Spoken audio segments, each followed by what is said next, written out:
This is one of my favorite movement explorations, and I call it rock and roll.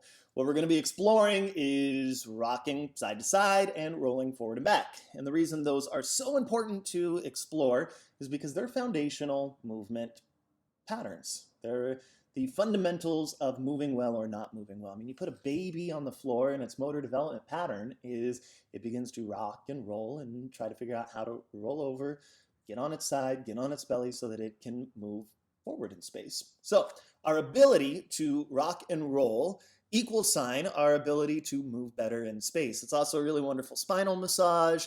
It is exceptional to identify our relationship with the right sides and the left sides of our body. Like, am I more familiar with my right side? Am I more familiar with my left side? So much in this movement practice.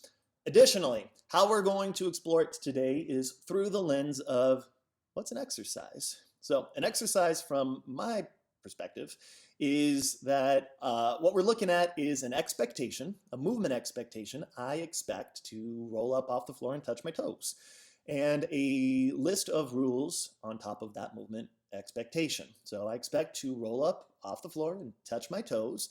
And in order to do that, I can't move my feet. I have to use my abs. I have to relax my shoulders. I got to breathe a certain way, whatever the case may be.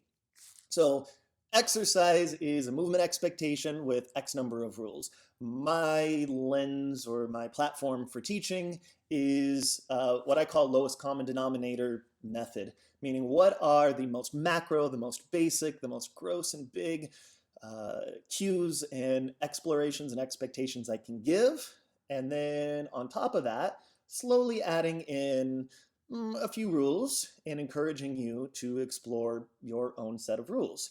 So if I give you a rule and you like it, or if I give you a way to explore your rocking and rolling or things to do or not to do, give them a try. See how it works for you. What information is there as I self-limit or as I add to the exploration of rolling side to side? All this will be much more clear as we start to play. But how are these rules affecting my ability to do the thing that I'm expecting to do? That's what an exercise is. If I find it valuable enough to figure out how to include the rule in the expectation, if I find it valuable enough to use my abs as I roll side to side or to get all the way over or come all the way up, then I got to practice it and strategize a way to be able to do the rule and the expectation at the same time.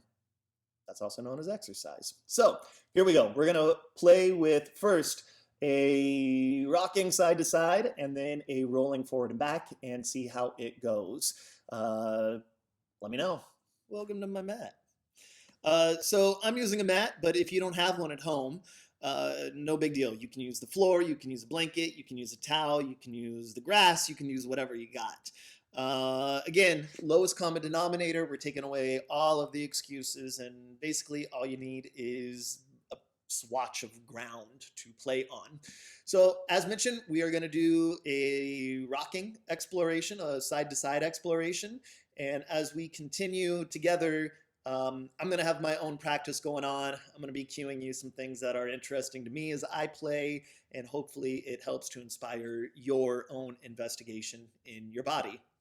If you find something super interesting, go ahead and stay there. Continue to explore it. Tomorrow, do something else.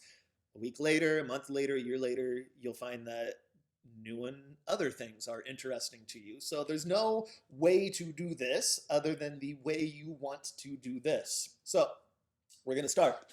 Start by lying on your back on the ground. And for me, I'm going to bring my knees into my chest. You don't have to. You can go legs here. You can do whatever you'd like. But I'm going to go here and I'm just going to explore what it feels like to move side to side. And as I continue, I'm going to ask, well, why am I not going all the way? And I'm going to come all the way. And then I'm going to go all the way over there. And I'm going to come all the way over here. And I'm going to make it a rule for my own body that I got to go all the way. Now, I could go on and on and on with this, but we're going to switch the rule. So instead of going all the way, I'm just going to say, well, I got to grab somewhere different on my legs, and I'm going to grab somewhere asymmetrical. I'm going to grab behind a leg and onto a calf. Then I'm going to rock. And then I'm going to explore. I'm going to see if I can add the two rules together. Can I go all the way to my side, still holding on like that, and all the way over here? Maybe I can, maybe I can't. If I switch it, can I do that and lay my head down? Can I switch it again, pick my head up? What if I do it with no arms? What if I do it and sort of make it sloppy? I kind of roll and then I go sloppy. Kind of roll and I go sloppy. So we're exploring this side-to-side action, but from the lens of I'm just expecting to go side to side, and then I'm going to add more and more rules onto it, different rules, combinations of rules, just to sort of see, well, can I? Can I do that? Because not only are we doing our self-massage, we're probably doing some abdominal work, we're doing that motor development stuff, but very important for me is that we are establishing and challenging and exploring relationships to going left and going right. And that to me is super important because that's what life is. I go forward, I go to the left, I go to the right. And exercises, I do stuff on my right, I do stuff on my left, I do stuff with both sides. And too often we blame it as, well, that's my bad side or that's my good side. And I think if we begin to consider instead, well, I have a really good relationship with what I call going to the right, and I have a really questionable relationship with going to the left. Maybe I practice more stuff going to the left, or I change the rules, or I challenge myself differently when going to the left, with the expectation that I just get better, more fluent at going to the left, so that when I need to go to left, I'm better at it because I practiced it. Got it? Okay, that was side to side, our rocking. Now we're gonna go forth with rolling. Caveat here, what I have historically witnessed is that this movement of rolling forward and back can sometimes bring forth stories and narratives from deep within our body, meaning what you'll hear or what you'll experience is I can't do that because of my low back or my sacrum or my SI joint or my ribs or my shoulder, my neck, my abs aren't strong enough. Whatever it is, that there will be a story of some sort that will often come forth at some point. My whole job here is to help you challenge those narratives about yourself. So start small and just sort of see what you can and can't do. Maybe you just simply need to change the environment you're doing it in, putting more cushioning down, doing it on a pillow, doing it on a bed, doing it on a firmer surface. I don't know. There's lots and lots of explorations for you to invite into that. Lots of room for curiosity. And if it keeps creeping up, maybe then it is something to seek medical attention about. And if not, maybe it is a story and a narrative that you've been holding on to for far too long. So here we go. We're going to explore the rolling forward and back. Let's just see where it takes us. So just like we did before, we're going to start off lying down, and instead of going side to side, we're going to go forward and back and just keep adding on to it. So here I am. I'm lying down, and I'm going to roll. Maybe it's small to begin with. Maybe I flex my feet or point one. Maybe I don't even pick my head up and I just figure out what is this gonna feel like. Maybe I do pick it up. Maybe I do this and my feet land, and then I just sort of slouch back.